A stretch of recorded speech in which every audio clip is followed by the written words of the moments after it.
মৃত্যু সার্টিফিকেট জেরাস। কেন? তো তোমাকে একটা ঘর দেওয়া যাবে তাই বলছি।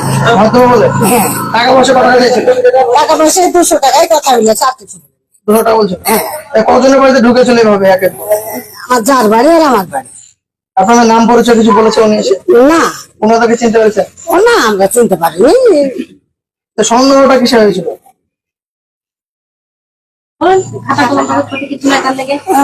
চন্দ্র বলতে খাগো তোমাদের কাছে কিছু নাই, কত হচ্ছে কি আমরা এখন এমনি করে বেড়াই তাই বলতেছি, আর কিছু বলে না। লুঙ্গি পরে এসেছিল? একটা বেটা ছেলে মুরগি গেছে নাকি না তাহলে কি হেঁটে এসেছিল, বাইক টাইক এসেছিল?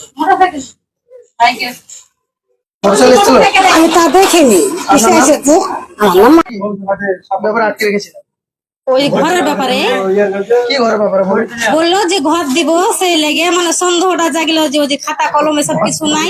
আমার খাতা আছে, আমাকে না ফোন নাম্বার লিখে দিল। তা আমি বললাম যে সব ঘরে আছে, মানে এমন কোনো মানুষ না কোনো সরকারি কাগজ করতে আসলে খাতা কলম মানে একটা ব্যাগ এক্সট্রা থাকে ওদের কাছে, আর ওদের কাছে কিছুই নাই। তার লেগে হ্যাঁ, ছেলেটার কাছে পরনে লুঙ্গি ছিল, জামা, মেয়েটা নাইটি করে এসেছিল। অফিসার এসছে হ্যাঁ টাকা দিতে?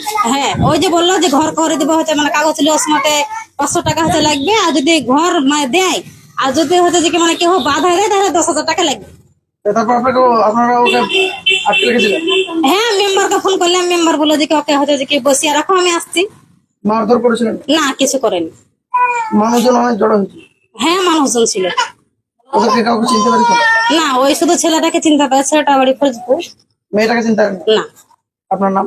লিলুফা বিবি। এটা কোন গ্রাম? এটা গাইনপাড়া রানীতলা পড়ছে।